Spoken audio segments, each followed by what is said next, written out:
Sunjung langit kelak-kelak mondel ginsangin ginsangin ngalih sang mawe gandrung ayu pemat kowe wong ayu Dina samanuhe wong Dalawati jaluk kelangan putri Magara Dalawati lara yen bapa jakati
papan kesarianing para luhur ing negara Mandura. Panggene ana timpah ing cacah wonten 3 nenggih Naka Indrawati Prabu Sri Bathara Kresna. Datang Ratu Naka ing Mandura Prabu Baladewa. Ewa dereng mapan wonten telenging cukup ingkang datang kawis ing kalenggih pamadyaning Pandhawaden Permadi sadaya manekung puja brata nyuwun marang purbaning Gusti ingkang karya jagat kirim donga marang para luhur kanggo semurut ana kasindan jati mangya kaswargan langgeng wa sawetara dene Rama Subrata prawajaning Astana Gandha Madana jumedhul saka bledhakaning mega kang sapamendhung nenggih pengawakaning Wahyu Purba sejati nenggih ruhun Narendra ing Pancawati Prabu Rama Wijaya darasan ingkang rayi nenggih Sang Lesmana prasasat kaya dene Sang Hyang Wisnu kang sarta Jesnu ing Jawanta ngupaya marang kurungan ira Purba Witis lawan Nata Indrawati Prabu Sri Bathara Kresna sejatine dumadi saking Sang Lesmana utawa Sang Jesnu binalah paniti sedan dia kalih wahyu wadat kang sarta wahyu sejatine wadat manjing maka iman Guru Prabu Baladewa ingkang sejati manjing lawan penengah Pandhawanjen Permadi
sopan tombak yuning alam ya tumilah mangukut ngemu gangge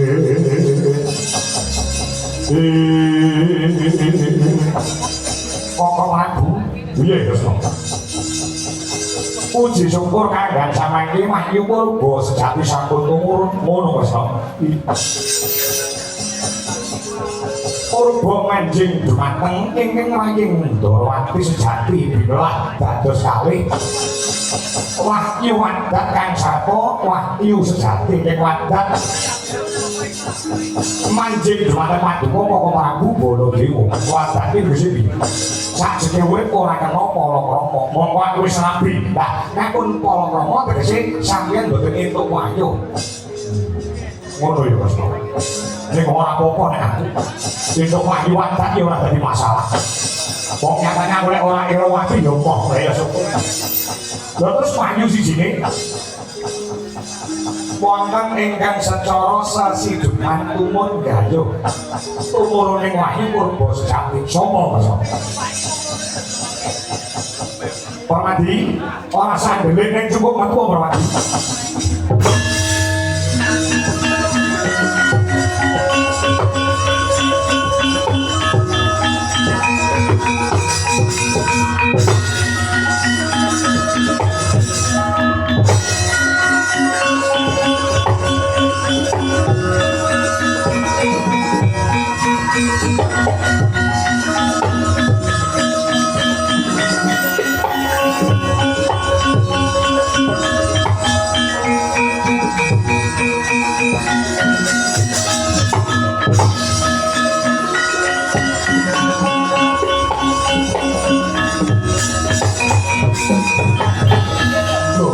bocah Ndrawati inggih sinuwun ya kene ngatepeng playungmu mangingkus ambekamu dreweraken kenemu jaban aduh sinuwun ngaturaken kemiwasan pangan sari kaputra negari Ndrawati wonten durang moko ana maling nggih yen ana maling wis bene nek mung arep nggawa bondo donya men nggawa sakap sak kesele sak mampune menawi ingkang ical Raja Brana kula menika mboten sowan wonten ing Astana Ganda Madana.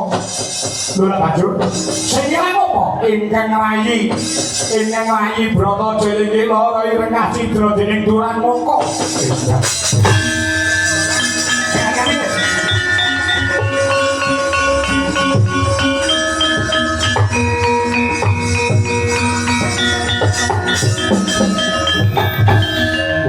Matur sini kakang mbok loro iki pasah golek wong ora ngerti gone kok.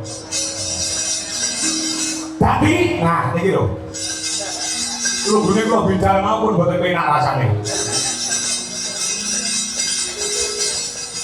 Niki menawa gandeng jenengipun lawan Prabu Darmasura Gandrung. Kayungyung lawan ingkang lainipun Bratajaya. Kula sampun barangipun kedah ngatos-atos. Kudu ngati-ati. Banjur nganti lateran kono. Golek jatuh.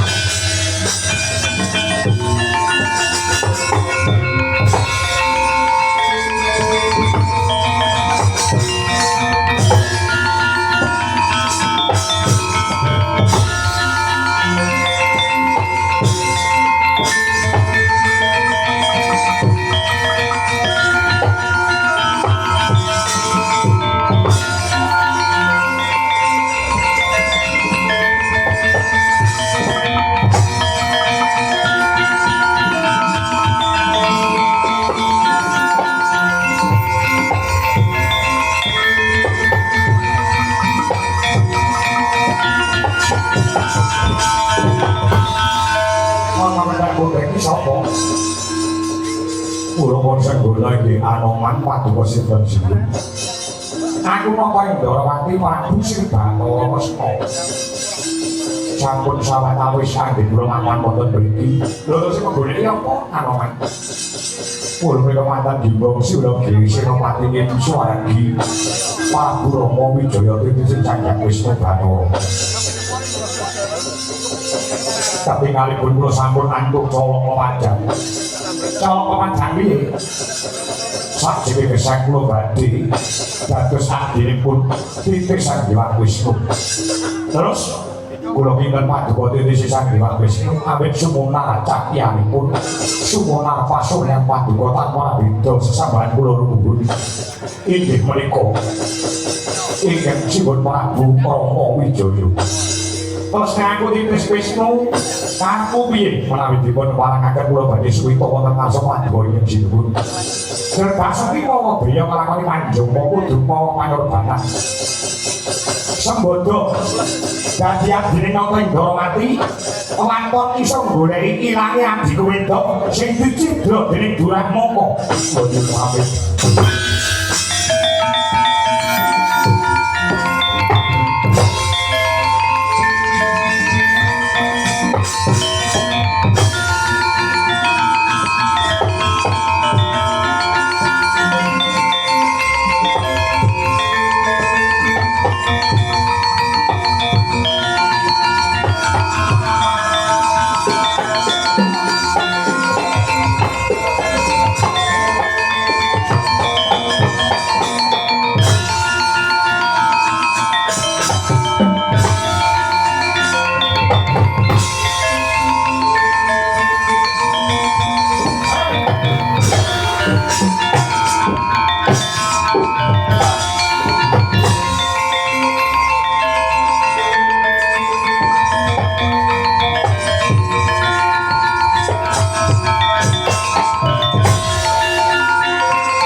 ganggu aku. Ayo.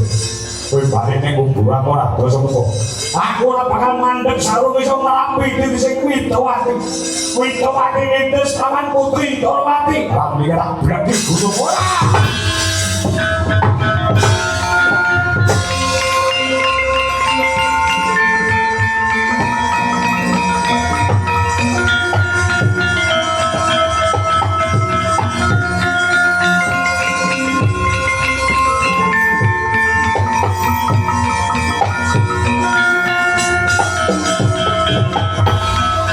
Sampungan oman sampun. Pira wene ngomong barene 5 menit ae. Oh diwateri sampun kudu rampung. Lamahnya ya wis umurun nggih. Nek ngono dirasakake mangke rumiyin kula dipuntampi boten manjen kula. Suwita dhumateng panjenengan kula. Kula rewangi kula niku mati gendut kalih dosa muka. Kenakipun pripun kula niku boten derek sinten-sinten. Iya, ngomongnya ini tidak mati barang itu lah. Kowe dadi abdine Ratu Indrawati. Wiwit dina iki nganti sak lawas-lawase piye. Lan kowe tak wenehi papan panggonan ngedekno pertapan ya.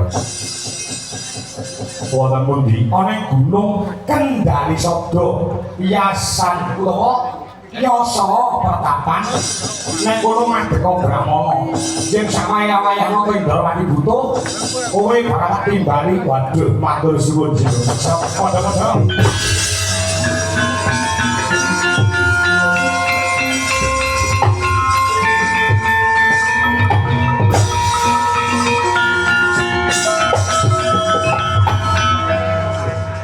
Sapa nggih Bagong? Macam ono ragang. Iki bapakmu iki bapakmu. Ora kaya ngono to, ayo kakek bapakmu rene. Tak wakili. Ora iso makili.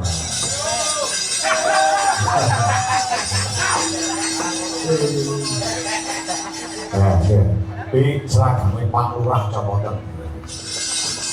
Kalau ini iya Jinur, dia kakak mata derek bintang. Derek manganyu bagian di Manduka sampun kasumbatan antuk turuning Wahyu Purba sejati. Ya mugi-mugi mahanane karahayon kateteman boten namung wonten Kendali Ndrawati. Mugi-mugi sumrambah wonten ing Desa Marandu ing Kecamatan Kauman. Ing Kabupaten Ponorogo ing Jawa Timur mugi tansah manggih rahayu wilujeng ing Sambikala. Durga mendak kala sirna. Sudamala ingkang wonten mriki ilang mengalanipun ingkang wekasanipun. Ndadosaken jagat Marandu mriki ayem-ayem tentrem murah sandang kang satomakan kanthi bersih desa. Resika desane resika sing nggoni resik lahir batine hayu, hayu rahayu. Selamat sing tanggap, selamat sing ditanggap, selamat sing wonten. Amin. Amin.